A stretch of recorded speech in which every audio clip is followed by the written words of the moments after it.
మనము తరచుగా బ్యాంకులను దోచుకుని డబ్బు లేదా బంగారంతో పారిపోయే దొంగల గురించి విన్నాము. కానీ ఈ రోజు నేను మీకు వినిపించబోయే సినిమా కథలో దొంగల బృందం ఉంది. వారు ధైర్యం మరియు తెలివితేటలు రెండింటిలోనూ టాప్ లెవెల్లో ఉంటారు. వీళ్లు సాధారణ దొంగతనాలు చేయరు.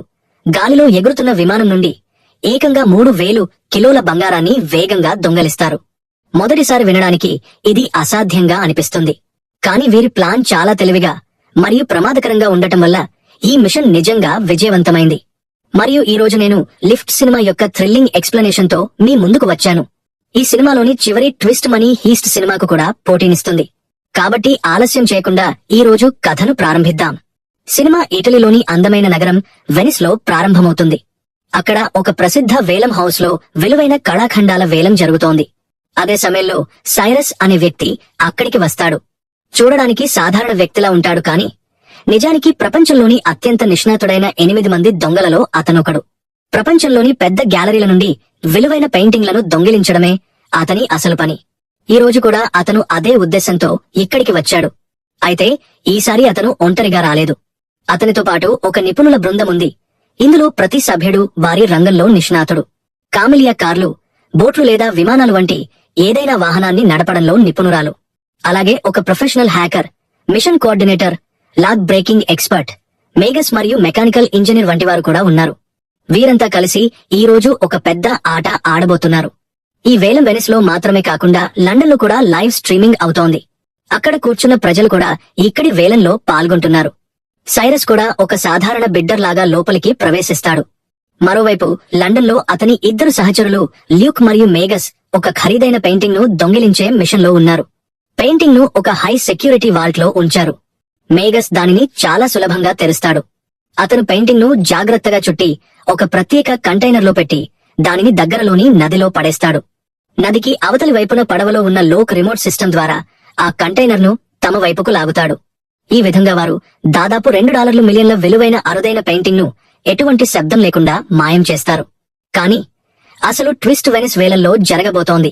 ఈ వేలానికి ఎంగా ప్రపంచానికి తెలిసిన ఒక రహస్యమైన కళాకారుడు నాట్ హాట్ వస్తాడు. అతని అసలు గుర్తింపు ఇప్పటివరకు ఎవరికీ తెలియదు. కాబట్టి అతను ఎప్పటిలాగే తన ముఖానికి ఒక ప్రత్యేకమైన ముసుగు ధరించి ఆప్షన్లో పాల్గొంటాడు.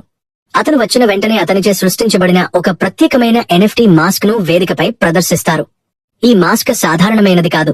ఇందులో డజన్ల కొద్దీ హైటెక్ ఐ కెమెరాలు అమర్చబడి ఉన్నాయి. ఇవి ఏదైనా ముఖం యొక్క ఖచ్చితమైన మరియు స్పష్టమైన డిజిటల్ మోడల్ ను తయారు చేయగలవు. దీనితో పాటు ఈ మాస్క్ ధరించిన వ్యక్తి యొక్క ఊహలను చదివి వాటిని రియల్ టైంలో డిజిటల్ కళాఖండంగా మార్చగలదు. అంటే ఇది వేలంలో అత్యంత విలువైన మరియు ఎక్కువ మంది చర్చించే వస్తువుగా మారబోతోంది. వేలం ప్రారంభమైన వెంటనే చాలా మంది పెద్ద బిడ్డర్లు ధరను పెంచడం మొదలు పెడతారు. కానీ అకస్మాత్తుగా సైరస్ రంగంలోకి దిగి నేరుగా $20 మిలియన్ల బిడ్ వేసి ఈ హైటెక్ NFTని తన పేరు మీద కొనుగోలు చేస్తాడు. వేలంలో అంతా సాధారణంగా కనిపించినప్పటికీ ఇంటర్పోల్ ఆఫీసర్ ఏబీ మాత్రం దానిపై నిఘా ఉంచుతుంది. ఏబీ చాలాసార్లు సైరస్ ను అరెస్టు చేయడానికి ప్రయత్నించింది, కానీ ప్రతిసారి అతను తప్పించుకున్నాడు. ఇంత పెద్ద వేలాన్ని సైరస్ ఎప్పటికీ వదులుకోడని ఆమెకు నమ్మకం ఉంది. అందుకే ఆమె ముందుగానే హాల్ అంతటా రహస్య కెమెరాలు ఏర్పాటు చేసింది. సైరస్ ఇంత భారీ ధరకు NFTని కొనడం చూసి ఏబీకి అనుమానం వస్తుంది. అతను ఏదో భారీ ఆట ఆడేందుకు ప్రయత్నిస్తున్నాడని ఆమె అనుమానం నిజమవుతుంది. వేలం జరుగుతుండగా సైరస్ టీం మెంబర్ మీన్సూన్ ఒక దాగి ఉన్న బటన్ ను నొక్కుతుంది. బటన్ నొక్కగానే లోపల నుండి ఒక చిన్న పేలుడు శబ్దం వినిపిస్తుంది. వెంటనే ఆక్షన్ హాల్ లైట్లు వేగంగా ఆన్ ఆఫ్ అవుతాయి. అకస్మాత్తుగా జరిగిన ఈ గందరగోళానికి హాల్లో ఉన్న అతిథులంతా భయపడి చాలా మంది బయటికి పరుగులు తీస్తారు. మరోవైపు మీన్సూన్ మాస్క్ ధరించిన కళాకారుడు నాట్ వద్దకు వెళ్లి సర్దాయిచేసి మాతో రండి, మేము మిమ్మల్ని సురక్షితమైన ప్రదేశానికి తీసుకువెళ్తాము అని చెబుతుంది. అప్పుడు సైరస్ కూడా అక్కడికి వచ్చి, నేను ఇప్పుడే ఈ NFT కోసం $20 మిలియన్లు చెల్లించాను, కాబట్టి దీని యాక్సెస్ కోడ్ నాకు ఇప్పుడే వచ్చేయాలి అని అంటాడు. ఇక్కడి నుండి వారి అసలు ప్లాన్ యొక్క అసలు ఆట ప్రారంభమవుతుంది. ఈ NFT మాస్క్ యొక్క అతిపెద్ద ప్రత్యేకత ఏమిటంటే ఎవరి దగ్గర దీని యాక్సెస్ కోడ్ ఉంటుందో వారే దీన్ని ఆపరేట్ చేయగలరు. అంటే కోడ్ లేకుండా ఇది ఒక పనికిరాని పరికరం అవుతుంది. సైరస్ కు ఈ విషయం బాగా తెలుసు. అందుకే అతను తెలివిగా నాట్హట్ ను సాకుతో తన యాట్ మీదకు రమ్మని చెబుతాడు. అసలు అతనికి నిజమైన యాట్ అంటూ ఏమీ లేదు. అతను కళాకారుడిని ఒక సాధారణ పడవలో కూర్చోబెట్టుకుని తీసుకువెళతాడు. అతని టీంలోని అత్యుత్తమ డ్రైవర్ కామెలియా పడవను వేగంగా ముందుకు నడుపుతుంది. మరోవైపు లండన్లో పెయింటింగ్ దొంగతనం పనిని ముగించుకుని ల్యూక్ మరియు మేగనస్ కూడా సురక్షితంగా బయటపడతారు. తిరిగి వెనిస్లో ఇంటర్పోల్ ఆఫీసర్ ఏబీ ఆక్షన్ రూమ్ కు వచ్చినప్పుడు సైరస్ మరియు నాట్ ఇద్దరూ కనిపించకుండా పోయారని తెలుసుకుంటుంది. ఎన్ఎఫ్టీ యాక్సెస్ కోడ్ తీసుకోవడానికి సైరస్ కళాకారుడిని తనతో తీసుకుపోయాడని ఆమె వెంటనే గ్రహిస్తుంది. వెంటనే ఆమె ఒక ఫాస్ట్ బోట్ ను తీసుకుని నది వైపు వారిని వెంబడించడం ప్రారంభిస్తుంది. కొంత దూరం వెళ్లాక ఏబీ వారి పడవను దాదాపుగా పట్టుకుంటుంది. అప్పుడు సైరస్ టీంలోని టెక్ ఎక్స్పర్ట్ మీన్సున్ తన స్మార్ట్ గ్లాస్లను యాక్టివేట్ చేస్తుంది. ఈ గ్లాసులు సాధారణ కళ్లజోడు కాదు, ఇది ఒక మినీ హ్యాకింగ్ డివైస్. మీన్సున్ తన గ్లాసులతో నదిలో ఉన్న మరొక పడవను రిమోట్ లాగా నియంత్రిస్తూ ఏబీ మరియు సైరస్ల మధ్యకు పంపుతుంది. ప్రమాదాన్ని తప్పించడానికి ఏబీ పడవ కొంచెంసేపు ఆగిపోతుంది. అయినా ఆమె వెంబడించడం మాత్రం ఆపదు. ఇప్పుడు మీన్సూన్ మరో అడుగు ముందుకు వేస్తుంది. అక్కడ నది మధ్యలో ఉన్న వాటర్ బ్యారేజ్ సిస్టమ్ను హ్యాక్ చేసి గేట్ ను ఎత్తి వేగంగా ప్రవహించే నీటిని ఆపుతుంది. నీరు ఆగిపోగానే సైరస్ పడవ ముందుకు వెళ్లిపోతుంది. కాని ఏబీ మాత్రం అదే చోట నీటి ఒత్తిడిలో చిక్కుకుపోతుంది.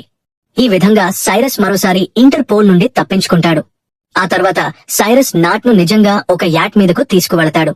అక్కడ అతను కళాకారుడిని అతని ముసుగు తీయమని చెబుతాడు. ఎన్ఎఫ్టీ కొన్నందుకు బదులుగా అతని ఖాతాలో $20 మిలియన్లను వెంటనే ట్రాన్స్ఫర్ చేస్తాడు. 2 వర్గాలు సంతోషిస్తాయి. రాత్రి అక్కడే సంబరాలు చేసుకుంటారు. కాని మరోవైపు నాట్ ను కిడ్నాప్ కాకుండా కాపాడేందుకు ఏబీ అంతర్జాతీయ స్థాయిలో మిస్సింగ్ అలర్ట్ జారీ చేస్తుంది.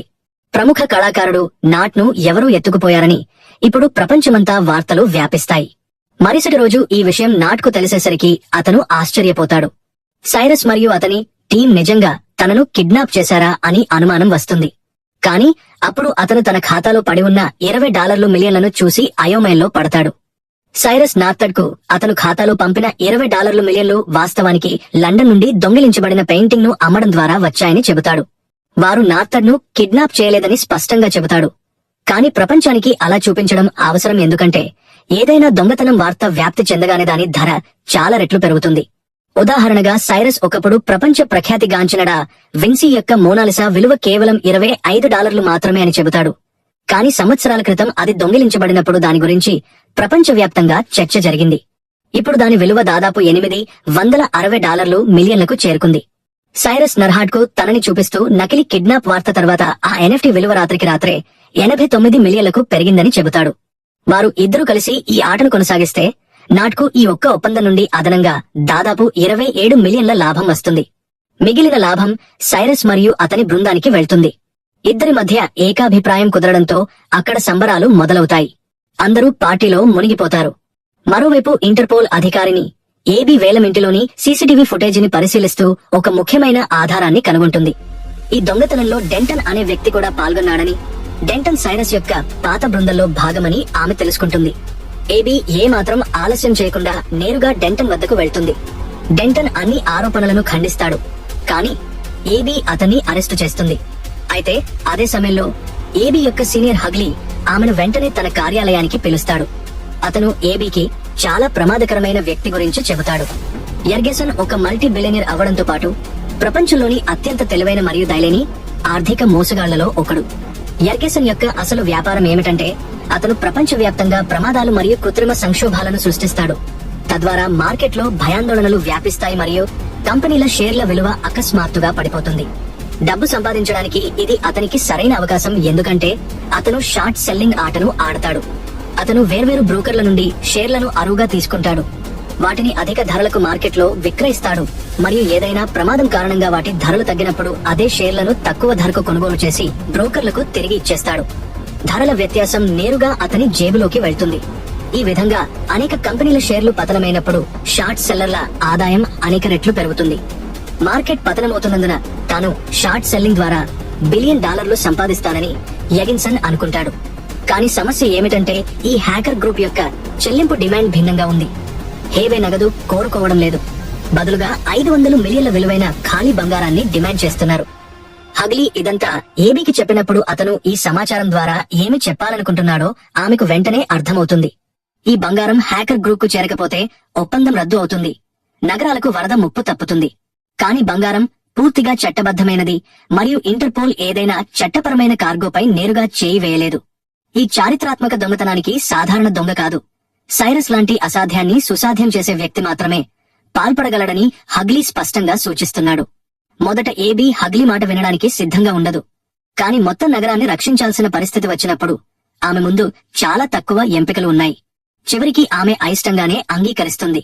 ఆ తర్వాత ఆమె నేరుగా సైరస్ వద్దకు వెళ్తుంది. సైరస్ మరియు ఏబీ మధ్య గతంలో ఒక చిన్న సంబంధం కూడా ఉందని ఇక్కడే తెలుస్తుంది. ఆ సమయంలో ఇద్దరూ ఒకరి నిజమైన గుర్తింపును కూడా తెలుసుకోలేదు. ఇప్పుడు ఏబీ మాట్లాడటం మొదలు పెడుతుంది. ఇప్పుడు కథ మళ్లీ అదే మలుపుకు చేరుకుంటుంది. ఇక్కడ ఏబీ సైరస్ కు నిజం చెబుతుంది. లండన్ నుండి అతని బృందం దొంగిలించిన ఖరీదైన పెయింటింగ్ కు సంబంధించిన పూర్తి సాక్ష్యం ఇంటర్పోల్ వద్ద ఉందని ఆమె స్పష్టంగా చెబుతుంది. అంటే అతను ఈ మిషన్ను తిరస్కరిస్తే తదుపరి మజిలీ నేరుగా జైలు ఆచల వెనుక ఉంటుంది.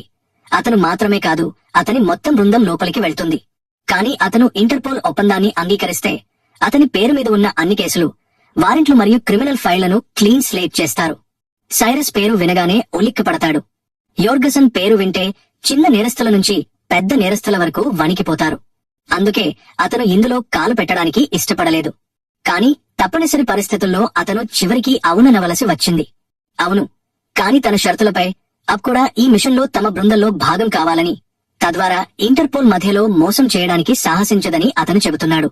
సైరస్ బృందం కూడా ప్రారంభంలో ఈ పనికి సిద్ధంగా లేదు. ఇది ఇంటర్పోల్ యొక్క పెద్ద ఉచ్చు అని వారు అనుమానించారు.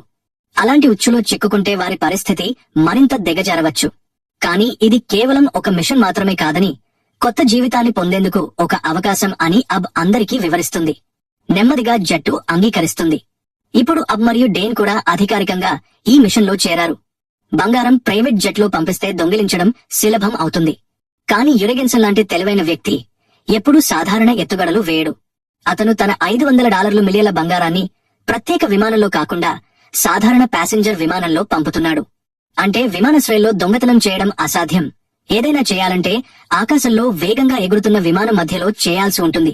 దీంతో బృందం సభ్యుల ముఖాలు చిన్నబోతాయి. కాని సైరస్ మాత్రం చాలా ప్రశాంతంగా కూర్చున్నాడు. ఇదంతా అతనికి నిత్యకృత్యం అన్నట్లు ఉన్నాడు. మరుసటి రోజు ఉదయం అబ్ చూసేసరికి సైరస్ చాలా మంచి మూడ్లో ఉన్నాడు. ఇద్దరూ పాత రోజుల గురించి మాట్లాడటం మొదలు పెడతారు. ఒకప్పుడు ఇద్దరూ ఒకరినొకరు ఇష్టపడేవారు కాని ఎవరికీ అసలు గుర్తింపు తెలియదు. అబ్ ఇంటర్పోల్లో ఎలా చేరిందో, ఆమె జీవితం ఎలా ఒక్కసారిగా మారిపోయిందో కూడా చెబుతుంది. ఇంటర్పోల్లో చేరడానికి గల అసలు కారణం తన బాల్యంలో జరిగిన ఒక సంఘటన అని అబ్ తన కథను చెబుతూ ఉంటుంది. ఆమె చదివిన పాఠశాలలో ఆమె తల్లి అక్కడి ప్రధానోపాధ్యాయురాలు. పాఠశాల కార్యాలయంలో చాలా ఖరీదైన పెయింటింగ్ ఉండేది. దానిని చూసి అందరూ గర్వంగా ఫీల్ అయ్యేవారు.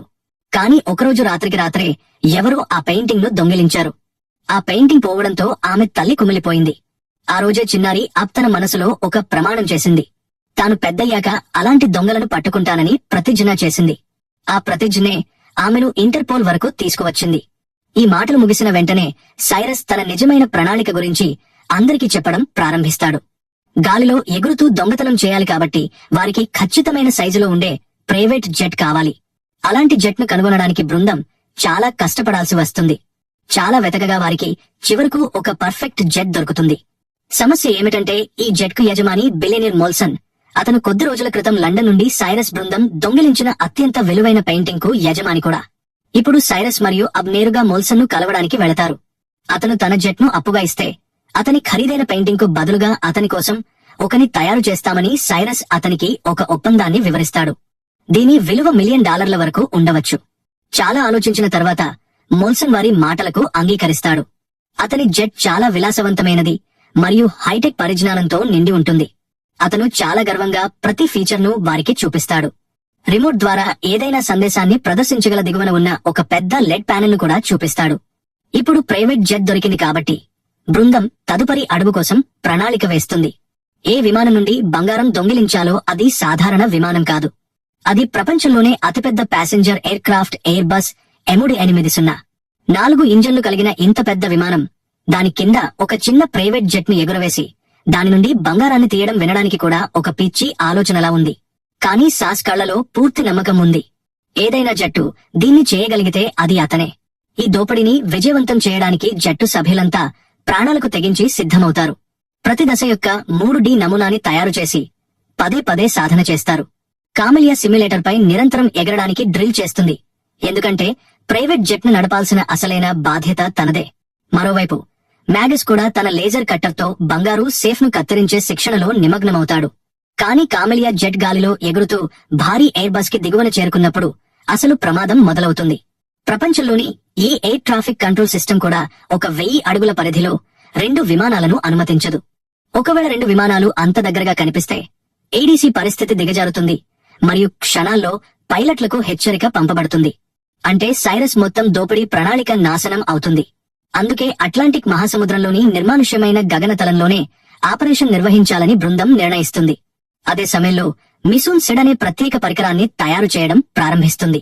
ఈ యంత్రం పని విమానం యొక్క రాడార్ సిగ్నల్ ను మాయం చేయడం, తద్వారా కనీసం ఒక విమానం రాడార్ కంటికి కనిపించకుండా పూర్తిగా అదృశ్యమవుతుంది. కాని ప్రమాదం ఇంకా తొలగిపోలేదు. వైమానిక ఆపరేషన్ కోసం ఎంచుకున్న ప్రదేశం నుండి కేవలం ఒకతో మాత్రమే సంబంధం సాధ్యమవుతుంది మరియు ఆ ఐటీసీ బ్రస్సెల్స్, బెల్జియంకు చెందినది. అందువల్ల బ్రస్సెల్స్ కంట్రోల్ రూమ్ లో కూడా ఒక నమ్మకమైన వ్యక్తి ఉండాలి. అతను నిరంతరం పైలట్ తో మాట్లాడగలగాలి మరియు ప్రతిదీ సాధారణంగా చూపిస్తూ ఉండాలి. ఈ పనికి సరిగ్గా సరిపోయే వ్యక్తి గుర్తుకు వస్తాడు. అతని పాత స్నేహితుడు ఏరీ. బృందం నేరుగా బ్రస్సెల్స్ కు చేరుకుని ఏరీని కలుస్తుంది. మొదట అతను ఈ పిచ్చి ప్రణాళికలో పాల్గొనడానికి నిరాకరిస్తాడు. కానీ సైరస్ అతనికి $1 మిలియన్ శుభ్రమైన ఒప్పందాన్ని అందించినప్పుడు అతను ఒక్క సెకను కూడా వృధా చేయకుండా అంగీకరిస్తాడు. కానీ ఈ టెన్షన్ ముగిసేలోపే వారి ముందు మరో తలనొప్పి వస్తుంది. కమిషనర్ హెక్స్లీ అకస్మాత్తుగా వారిద్దరినీ కలవడానికి వస్తాడు మరియు అతని ముఖం చూస్తేనే అతను సులభమైన వార్తను తీసుకురాలేదని అర్థమవుతుంది. సమావేశం తరువాత యోర్గెన్సన్ తన సొంత సంస్థలోని ఒక నమ్మకమైన ఉద్యోగిని పైకి పంపాడని మరియు ఆ వ్యక్తి ఇంటర్పోల్ కు అతని రహస్య ప్రణాళికల గురించి సమాచారం చేరవేశాడని హెక్స్లీ చెబుతాడు. అంటే యోర్గెన్సన్ ఏ విషయంలోనూ అనుభవశూన్యుడు కాదని స్పష్టమవుతోంది. మరో 10 రోజుల్లో బంగారం బదిలీ జరుగుతుందని హెక్స్లీ చెబుతాడు. ఇది విన్న సాస్ కోపంగా ఆగిపోతాడు. ఇంత తక్కువ సమయంలో ఇంత పెద్ద దోపిడీని సిద్ధం చేయడం అసాధ్యం అంటాడు. కాని హెక్స్లీ అతనిని మరియు అతని బృందాన్ని జైలుకు పంపుతానని బెదిరిస్తాడు. హెచ్చరికలకు తాను భయపడనని సాస్ కూడా బదులుగా స్పష్టం చేస్తాడు. అతను ఈ పనిని కేవలం 2 కారణాల వల్ల మాత్రమే చేస్తాడు: అమాయక ప్రజల జీవితాలను కాపాడటానికి మరియు అభి యొక్క నమ్మకాన్ని నిలబెట్టడానికి. మరుసటి ఉదయం వాళ్లు టీవీలో ఒక దిగ్భ్రాంతికరమైన బ్రేకింగ్ న్యూస్ చూస్తారు. స్పెయిన్ రాజధాని మాడ్రిడ్ యొక్క మొత్తం నీటి వ్యవస్థను ఎవరో హ్యాక్ చేశారు.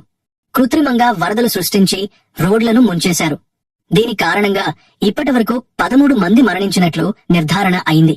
నిజానికి ఇది కేవలం ఒక ట్రయల్ మాత్రమే. లెవెథాన్ అనే హ్యాకర్లు ఎర్గెన్సన్ తన కోరికలను నిజంగా నెరవేర్చగలరని చూపించారు. ఈ డెమో చూసిన తరువాత ఎర్గెన్సన్ సందేహాలన్నీ తొలగిపోతాయి. ఈ సంఘటనలన్నింటికీ కలవరపడిన సైరస్ తన బృందంతో ఇలా అంటాడు: మనం ఈ మార్గాన్ని ఎంచుకుంటే ఇది మనకు మరణపు ఉచ్చుగా మారవచ్చు. నేను ఒక్కడినే ఏదో ఒకటి చేయడానికి ప్రయత్నిస్తాను. అయితే ఆ బృందం అతన్ని ఒంటరిగా వదిలేయడానికి సిద్ధంగా లేదు. అమాయక ప్రజల జీవితాలు ప్రమాదంలో ఉన్నాయని వాళ్లు స్పష్టం చేస్తారు. అందుకే వెనక్కి తగ్గడం సాధ్యం కాదు. చివరికి వారంతా మరోసారి పూర్తి శక్తితో సన్నాహాల్లో నిమగ్నమవుతారు. సైరస్ ల్యూక్ ఎన్ఎఫ్టీ యూనిట్ ను తెరిచి దానిలోని మైక్రో కెమెరాలన్నింటినీ విమానం యొక్క వేర్వేరు భాగాలలో అమర్చమని ఆదేశిస్తాడు. మరోవైపు మిసునో కూడా తన సాడి పరికరాన్ని పూర్తిగా సిద్ధం చేస్తుంది. కాని అది చూడటానికి చాలా ప్రమాదకరంగా ఉండటంతో ఏబి దానిని వేర్వేరు భాగాలుగా విడదీసి జట్టులోని ప్రతి సభ్యునికి పంచుతుంది. తద్వారా వారు విమానంలోకి వెళ్లిన తర్వాత దానిని తిరిగి కలపగలరు మరియు రేడియో సిగ్నల్ ను పూర్తిగా నిరోధించగలరు. అన్ని ఏర్పాట్లు పూర్తయిన తర్వాత జట్టు చివరకు హైయెస్ట్ కోసం బయలుదేరడానికి సిద్ధమవుతుంది. ప్రణాళిక ప్రకారం కెమెలియా మినహా మిగిలిన సభ్యులందరూ ఎయిర్ బస్ కి టిక్కెట్లు బుక్ చేసుకుంటారు. ఎందుకంటే ప్రైవేట్ జెట్ ను ఎయిర్ బస్ కిందకు తీసుకువెళ్లి లాక్ చేసే పని కెమెలియా మాత్రమే చేయగలదు.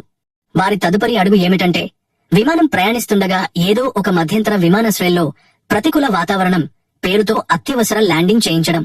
విమానం ల్యాండ్ అయిన వెంటనే టీం గోల్డ్ ను నిశ్శబ్దంగా కార్గో బే నుండి తీసి తమ జెట్లోకి లోడ్ చేస్తుంది మరియు వెంటనే అక్కడి నుండి తప్పించుకుంటుంది.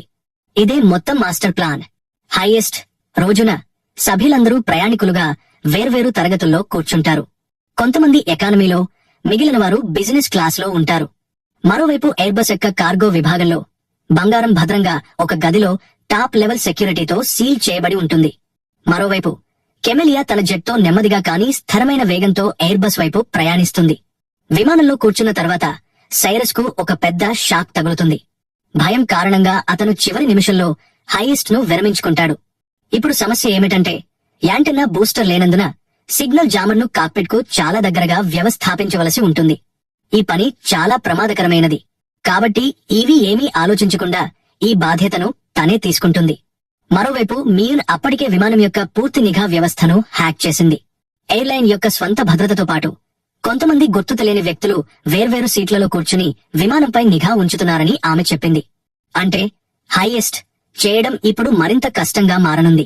కాసేపటి తర్వాత విమానం క్రూజింగ్ ఎత్తుకు చేరుకుంటుంది.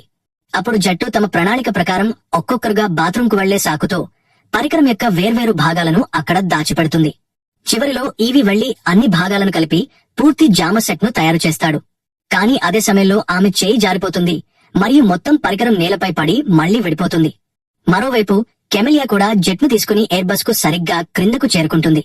దీనివల్ల బ్రెజిల్ యొక్క రాడార్ వ్యవస్థ 2 విమానాలు అసాధారణంగా దగ్గరగా వస్తున్నట్లు గుర్తించింది. ఏటీసీ టవర్లో కూర్చున్న హ్యారీ దీని గురించి ఇంకా ఎవరికీ నిజం చెప్పడం లేదు. ఇతర సిబ్బంది 2 విమానాలు అకస్మాత్తుగా దగ్గరగా రావడం చూసిన వెంటనే హ్యారీ అది సిస్టమ్ లోపం అని చెప్పి వారిని శాంతపరుస్తాడు. ఇంతలో ఏవి మళ్లీ పరికరాన్ని అతికించడానికి ప్రయత్నిస్తూ ఉంటుంది. కాని చేయి కాలిపోవడం వల్ల ఆమె సరిగ్గా పని చేయలేకపోతుంది. అప్పుడు సైరస్ వస్తాడు మరియు ఇద్దరూ కలిసి జామర్ను విమానం ప్యానెల్లో అమర్చుతారు. మరోవైపు కెమెలియా కూడా తన జెట్ ను ఎయిర్ బస్ కింద విజయవంతంగా లాక్ చేస్తుంది మరియు జామర్ యాక్టివేట్ అయిన వెంటనే ఎయిర్ బస్ వెంటనే రాడార్ స్క్రీన్ నుండి అదృశ్యమవుతుంది. ఏటీసీలో ఉన్న మహిళా ఆపరేటర్ కూడా ఇది కేవలం సాంకేతిక లోపం అని భావిస్తుంది మరియు మళ్లీ తన ఫైళ్లలో మునిగిపోతుంది. ఇప్పుడు కాక్పిట్ తో సంబంధం మాత్రం ఆర్టీసీ వద్ద ఉంది. జరిక్ విమానాశ్రయంలో వాతావరణం అకస్మాత్తుగా క్షీణించిందని మరియు అక్కడ ల్యాండ్ చేయడం ప్రమాదకరమని పైలట్ హ్యారీకి చెబుతాడు. ప్రణాళిక ప్రకారం నారివారిని ఒక చిన్న ఒంటరి విమానాశ్రయం వైపు మళ్లిస్తాడు. అక్కడ అసలు ఆట జరగబోతోంది. పైలట్ హ్యారీ ఆదేశాన్ని వినాశకరమైనదిగా భావించి వెంటనే విమానం యొక్క మార్గాన్ని మారుస్తాడు. మరోవైపు సైరస్ యొక్క సూచన మేరకు కెమెలియా తన జెట్ ను ఎయిర్ బస్ కింద నుండి నెమ్మదిగా తొలగిస్తుంది. తద్వారా ఏ కోణం నుండి చూసినా 2 విమానాల అనుసంధానం కనిపించకుండా ఉంటుంది. ఇప్పుడు విమానం లోపలే సైరస్ తన జట్టుకు నిశ్శబ్ద సంకేతం ఇస్తాడు. హైయెస్ట్ ప్రారంభించడానికి ఇదే సరైన సమయం. డేటన్ వెంటనే అనారోగ్యంతో ఉన్నట్లు నటిస్తాడు మరియు ఎయిర్ హోస్టెస్ ను తన వైపుకు పిలుస్తాడు. దృష్టి మరలగానే అతను ఒక చిన్న హై ఇంటెన్సిటీ గ్యాస్ కాన్స్టర్ ను నిశ్శబ్దంగా మ్యాగస్ చేతికి ఇస్తాడు. ఈ గ్యాస్ తో లేజర్ పుంజాన్ని తయారు చేస్తారు. దీని ద్వారా బంగారు గది యొక్క మందపాటి గోడలను కత్తిరించవచ్చు. మ్యాగస్ ఆలస్యం చేయకుండా చాలా జాగ్రత్తగా అల్ట్రాలాక్డ్ కార్గో విభాగం వైపు వెళతాడు మరియు లోపలికి ప్రవేశిస్తాడు. ఈ సమయంలో మైన్ విమానం యొక్క వైఫైని ఆపివేస్తుంది. తద్వారా ఎవరూ గ్రూప్ చాట్ లేదా లైవ్ లొకేషన్ ను ట్రాక్ చేయలేరు. ప్రతికూల వాతావరణం కారణంగా వారు ఒక చిన్న ఒంటరి విమానాశ్రయంలో ల్యాండ్ అవ్వాల్సి వస్తుందని పైలట్లు అకస్మాత్తుగా ప్రకటిస్తారు.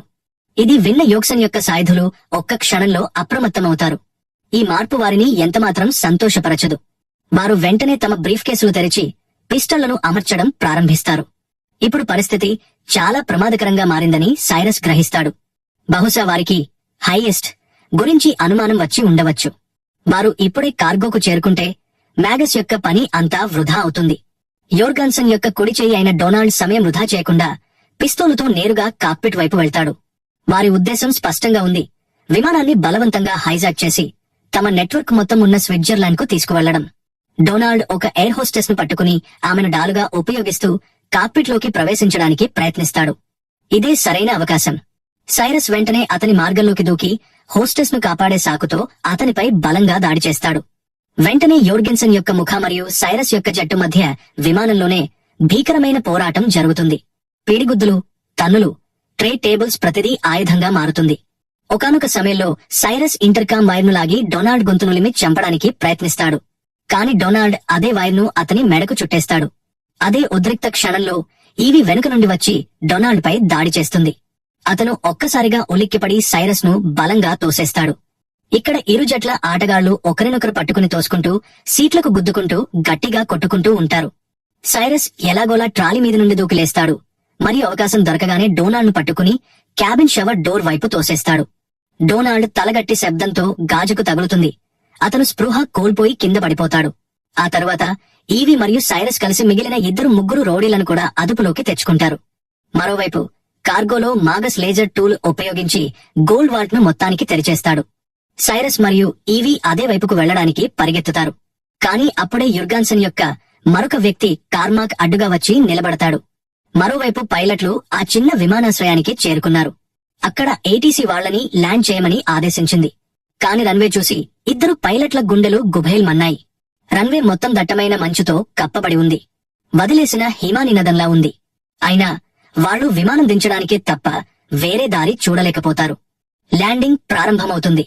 చక్రాలు నేలను తాకగానే ఎయిర్బస్ మొత్తం మంచు మీద స్కేటింగ్ చేసినట్టు జారుతుంది మరియు రెక్కలు అంచున పేరుకుపోయిన మంచును ఘీకొంటాయి.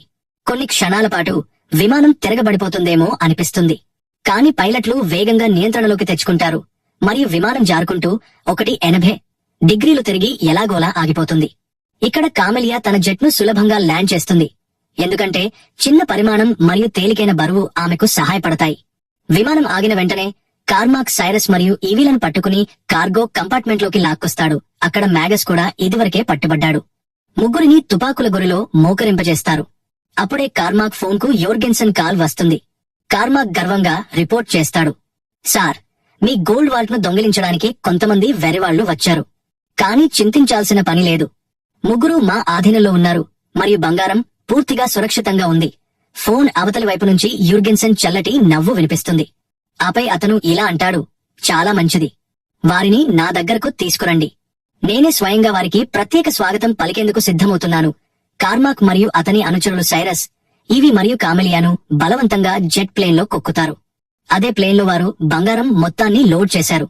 కామెలియాకు ఆయుధం చూపిస్తూ ఆదేశం ఇస్తారు. నేరుగా ఇటలీకి వెళ్ళు. మార్గంలో ఎలాంటి తిప్పలు పెట్టినా మొదటి గుండు నీకే తగులుతుంది. జెట్ గాలిలోకి ఎగరగానే అతని అనుచరులు యోర్గెన్సన్ యొక్క ప్రైవేట్ ఎస్టేట్ కు బయలుదేరుతారు.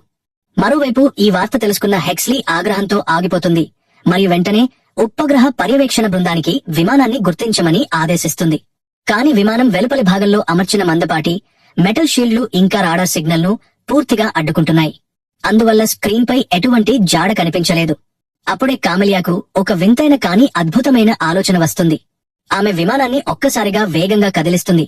ఆపై పదే పదే వంకర టింకరగా తిప్పుతుంది. యూర్గెన్సన్ యొక్క గార్డులు భయపడి, ఇదేమి చేస్తున్నారు? పైలటింగ్ వచ్చారాదా అని అడుగుతారు. కామెలియా అబద్ధం ఆడుతుంది. బంగారం బరువు చాలా ఎక్కువగా ఉంది. విమానం బ్యాలెన్స్ చేయలేకపోతోంది. కాని నిజమేమిటంటే పదే పదే కుదుపులకు లోనవడం వల్ల విమానంపై అమర్చిన లోహపు పలకలు వదులుగా మారాయి. కొన్ని సెకండ్ల తర్వాత టన్ టన్ అనే శబ్దంతో పలకలు ఆకాశంలో పడటం మొదలయ్యాయి. రాడార్ వెంటనే విమానాన్ని గుర్తిస్తుంది. హెక్స్లీకి లొకేషన్ తెలియగానే ఆమె తొందరగా ఆదేశం ఇస్తుంది. వెంటనే నీ లైన్లోకి తీసుకురండి. నేను ఏ పరిస్థితిలోనూ బంగారాన్ని యుక్సన్ చేతికి చిక్కనివ్వను. విమానంలో ఈవి కూడా ఉన్నప్పటికీ హెక్స్లీ తన పిచ్చిలో హద్దులు దాటిపోతుంది. సిగ్నల్ రాగానే నాటోకు చెందిన 2 ఫైటర్ జెట్లు వేగంగా ఆకాశాన్ని చీల్చుకుంటూ వారి జెట్ వైపు దూసుకెళ్తాయి. 2 జెట్లు దగ్గరగా రాగానే రేడియోలో కామెలియాకు ఆదేశం ఇస్తాయి. పైలట్, మీ గుర్తింపును తెలపండి. వెంటనే సమాధానం చెప్పండి. కాని కామెలియాకు మాట్లాడే అవకాశం లేదు. యూర్గెన్సన్ యొక్క అనుచరులు ఆమె తలకు తుపాకీ గురిపెట్టి ఒక్క మాట కూడా మాట్లాడితే పేల్చేస్తామని బెదిరిస్తారు. మరోవైపు ఏటీసీ టవర్ నుంచి హరి నాటో అధికారులకు ఈ విమానంలో అమాయక ప్రజలు కూడా ఉన్నారని చెప్పడానికి ప్రయత్నిస్తాడు. నాటో అధికారి ఈ వాదనను ధృవీకరించుకోవడానికి హెక్స్లీకి కాల్ చేస్తాడు. కాని హెక్స్లీ తన నిర్ణయానికి కట్టుబడి ఉంటుంది. నాకు పర్వాలేదు. మిషన్ క్లియర్ చేయండి. షూట్ డౌన్ ప్రోటోకాల్ యాక్టివేట్ చేయండి. ఇప్పుడు నాటో పైలట్లు 60 సెకండ్ల కౌంట్ డౌన్ ప్రారంభిస్తారు. క్షిపణులు లాక్ చేయబడ్డాయి. జెట్ లోపల ఇది విన్న సైరస్ మరియు ఈవీలు ఇప్పుడే ఏదో ఒకటి చేయకపోతే అంతా అయిపోతుందని గ్రహిస్తారు. అంత పెద్ద ప్రమాదం చూసి ఇద్దరూ ఒక్కసారిగా యుక్సన్ మనుషులపై పడిపోతారు. చూస్తుండగానే మళ్లీ లోపల భీకర పోరాటం మొదలవుతుంది. ఈసారి చావు ఎదురుగా నిలబడింది. కొంతసేపు జరిగిన ఆ భీకర పోరాటంలో ఒక్కసారిగా air craft main door unlock అవుతుంది. వేగంగా వీస్తున్న గాలి ధాటికి పలువురు దాడి చేసేవాళ్లు నేరుగా బయటకు ఎగిరిపోతారు. అదే సమయంలో ఈవీ వేగంగా రిమోట్ కంట్రోల్ తీసుకుని ఈ ఫ్లైట్ లో సాధారణ పౌరులు ఉన్నారు అని ప్లేన్ లెడ్ ప్యానెల్ పై మెసేజ్ టైప్ చేస్తాడు. మరోవైపు కామెలియా కంట్రోల్ తీసుకుని ప్లేన్ ని ప్రమాదకరమైన స్టంట్ లో తలకిందులుగా తిప్పుతుంది. ఈ మెసేజ్ వెంటనే నాటో మానిటరింగ్ టీంకు చేరుతుంది మరియు వారు విమానాన్ని కూల్చివేసే ఆదేశాన్ని రద్దు చేస్తారు. కాని కాక్పిట్ లో ఇంకా జర్గెన్సన్ నమ్మదగిన అనుచరుడు కార్మాక్ బతికే ఉన్నాడు. అతను కామెలియాపై దాడి చేసి ఆమెను కొడుతూ ప్లేను వెంటనే ల్యాండ్ చేయమని బలవంతం చేస్తాడు. అప్పుడు కామెలియా ఒక్కసారిగా ప్లేను పూర్తి నోస్ డ్రైవ్ లోకి తీసుకువెళుతుంది. ఈ కదలికలో కార్మాక్ కాక్పిట్ ప్యానెల్ కు గుద్దుకుని స్పృహ తప్పి పడిపోతాడు. కాని ఈ ప్రమాదకరమైన డ్రైవ్ కారణంగా కామెలియా చేయి గట్టిగా మెలితిప్పడంతో ఆమె నియంత్రణ కోల్పోతుంది. ఇప్పుడు ఈవి మరియు సైరస్ ఎలాగోలా కాక్పిట్ కి చేరుకుని విమానాన్ని నిలకడగా ఉంచడానికి ప్రయత్నిస్తారు. కాని అప్పుడే విమానం రెక్కకు ఓ పెద్ద ముక్క బలంగా ఢీకొంటుంది. దీనివల్ల మొత్తం విమానం బ్యాలెన్స్ కోల్పోయి నేరుగా కిందకు పడటం మొదలవుతుంది. మరోవైపు లివిథైన్ గ్రూప్ హ్యాకర్లు జెర్గెన్సన్ ఇంటి వద్ద ఇదివరకే అతని కోసం ఎదురు చూస్తున్నారు. బంగారం ఇప్పుడే తమ ముందుకు వస్తుందని వారు నమ్మారు. కాని బంగారం వస్తుందని, అది కూడా ఆకాశం నుండి పడుతుందని వారికి తెలియదు. కొన్ని సెకన్ల తర్వాత జెట్ ప్లేన్ జెర్గెన్సన్ భవనం ముందు కుప్పకూలిపోయింది. అంటే ఇంత పెద్ద ప్లాన్ చేసినా కూడా బంగారం చివరికి అతని ఇంటికే వచ్చి పడింది. ప్రమాదం భయంకరంగా ఉంది. అయినప్పటికీ సైరస్ మరియు అతని బృందం ఎలాగోలా బతికి బయటపడతారు. కాని జెర్గెన్సన్ ఇప్పుడు కోపంతో పిస్తూలు తీసి వారి వైపుకు రావడం మొదలు పెడతాడు. మరోవైపు ఇంటర్పోల్ తమ నెట్వర్క్ ను ఛేదించిందని లివిథేన్ ప్రజలు వినగానే వారు ఈ ఒప్పందం నుండి వెనక్కి తగ్గాలని చూస్తారు. కాని జెర్గెన్సన్ తన బలాన్ని చూపించడానికి వారి నాయకుడిని అందరి ముందే కాల్చి చంపుతాడు మరియు వాతావరణం పూర్తిగా మారిపోతుంది. జెర్గెన్సన్ కోపంతో ఈవి మరియు సైరస్ల వైపు పిస్తూలు గురిపెట్టి అడుగుతాడు, చెప్పండి, మీ ఇద్దరిలో ఇంటర్పోల్ ఏజెంట్ ఎవరు? ఈవి ఏదో చెప్పబోతుండగా సైరస్ ఒక అడుగు ముందుకు వేసి, ఏజెంట్లు నేనే అని అంటాడు. సమాధానం వినగానే జెర్గెన్సన్ ఏమాత్రం ఆలస్యం చేయకుండా అతన్ని చంపడానికి ట్రిగ్గర్ నొక్కబోతాడు. సరిగ్గా అదే సమయంలో హెక్స్లీ నేతృత్వంలో ఇంటర్పోల్ బృందం ఘటనా స్థలానికి చేరుకుంటుంది. ఇప్పుడు జెర్గెన్సన్ వెంటనే తన రంగు మార్చి అమాయకుడిగా నటించడం మొదలు పెడతాడు. అతను అరవడం మొదలు పెడతాడు, వీళ్లు జెట్ దొంగిలించి నా ఇంట్లోకి ప్రవేశించారు. నన్ను నేను రక్షించుకోవడానికి కాల్పులు జరపాల్సి వచ్చింది. కాని తన ముందు నిలబడి ఉన్న సైరస్ ఒక సాధారణ వ్యక్తి కాదు, మెదడుతో ఆడే అసలైన మేధావి అని అతనికి తెలియదు. మరోవైపు మిన్సున్ మరియు డెంటన్ ఇంకా అదే కులిపోయిన ఎయిర్ బస్ లో ఉన్నారు. జెర్గెన్సన్ లివిథైన్ ఏజెంట్ ను కాల్చి చంపినప్పుడు ఆ దృశ్యం మొత్తం ఎయిర్ బస్ కు అమర్చిన మైక్రో కెమెరాల్లో రికార్డ్ అయింది. సైరస్ ఆదేశం మేరకు మిన్సున్ వెంటనే ఆ కెమెరాల నుండి ఫుటేజీ మొత్తాన్ని తీస్తాడు. కాసేపటి తర్వాత సైరస్ ఆ వీడియోను ఇంటర్పోల్ బృందం ముందు ప్లే చేస్తాడు. ఆ తర్వాత నిజం బయటకు రావడంతో ఇంటర్పోల్ అధికారులకు మరో దారి లేక జెర్గెన్సన్ ను అక్కడికక్కడే అరెస్టు చేస్తారు. అంతా అక్కడితోనే ముగిసిపోవచ్చు. కానీ ట్విస్ట్ ఇంకా ఉంది. ఇప్పుడే తమను రక్షించిన హెక్స్లీనే మొదట తమ విమానాన్ని కూల్చివేయమని ఆదేశించిందని ఈవీకి ఒక్కసారిగా తెలుస్తుంది. కోపంతో ఈవీ ఆమె చెంప కొడుతుంది. వెంటనే అక్కడికక్కడే ఇంటర్పోల్ కు రాజీనామా చేస్తుంది. ఆ తర్వాత ఏం జరుగుతుంది? ఇది మీరే అర్థం చేసుకోవచ్చు. ఏబీ ఇప్పుడు సైరస్ టీంలో చేరి అతని నమ్మకమైన సభ్యుడు అవుతుంది. కొన్ని వారాల తర్వాత సైరస్ అతనికి ఒక పెద్ద సర్ప్రైజ్ ఇస్తాడు. చిన్నతనంలో ఏబీ స్కూల్ నుండి ఒక పెయింటింగ్ దొంగిలించబడిందని సైరస్ ఆ దొంగను కనుగొన్నాడని చెబుతాడు. అంతేకాదు, సైరస్ ఆ పెయింటింగ్ ను స్వయంగా కొని మళ్లీ అదే స్కూల్ కు తిరిగి ఇచ్చాడు. కానీ అసలు షాక్ ఇంకా ఉంది. సైరస్ చివరగా అతనికి ఆ అతిపెద్ద నిజం చెబుతాడు. బంగారం వారి చేతుల నుండి జారిపోలేదు. కాని మాగస్ ముందుగానే నకిలీ గోల్డ్ బార్లను సిద్ధం చేసి ఉంచాడు. అదే విధంగా ఒక నకిలీ వాల్ట్ ను అతను కార్గోలో పంపాడు. అంటే మాగస్ అసలు వాల్ట్ ను తెరవడానికి వెళ్లినప్పుడు అతను అసలు బంగారాన్ని సముద్రంలో పడేశాడు మరియు నకిలీ వాల్ట్ ను కార్గోలో వేశాడు. దీని అర్థం హెక్స్లీ చేతికి వచ్చిన బంగారం కేవలం నకిలీది మాత్రమే. మరోవైపు ల్యూక్ కూడా పూర్తిగా వెనక్కి తగ్గడు. అసలు గోల్డ్ వాల్ట్ ను సముద్రంలో సురక్షితంగా ఉంచడం అతని పని. నిజంగా ఈ స్థాయి మాస్టర్ ప్లాన్ మనీ హైస్ట్ లాంటి అనుభూతిని ఇస్తుంది. ఇప్పుడు ఏబీ మరియు సైరస్ మొత్తం టీంతో కలుస్తారు. అందరూ కలిసి రిమోట్ కంట్రోల్ సహాయంతో సముద్రం నుండి అసలు బంగారాన్ని వెలికితీస్తారు. అంటే ప్రతి ఒక్కరి చేతిలో ఇప్పుడు కోట్ల నిధి ఉంది. ఏబీ సలాన్ టీం సంతోషంగా సంబరాలు చేసుకుంటారు. ఈ మధ్యలో సైరస్ ఏబీకి మధ్య ఒక కొత్త అనుబంధం ఏర్పడుతుంది. చివరగా ఈ అద్భుతమైన ఆపరేషన్ మరియు మాస్టర్ ప్లాన్ తో కథ ఒక పరిపూర్ణమైన ముగింపుతో ముగుస్తుంది. ఒకవేళ మీకు ఈ వీడియో నచ్చితే లైక్ చేసి కామెంట్ మరియు సబ్స్క్రైబ్ చేయడం అస్సలు మర్చిపోకండి.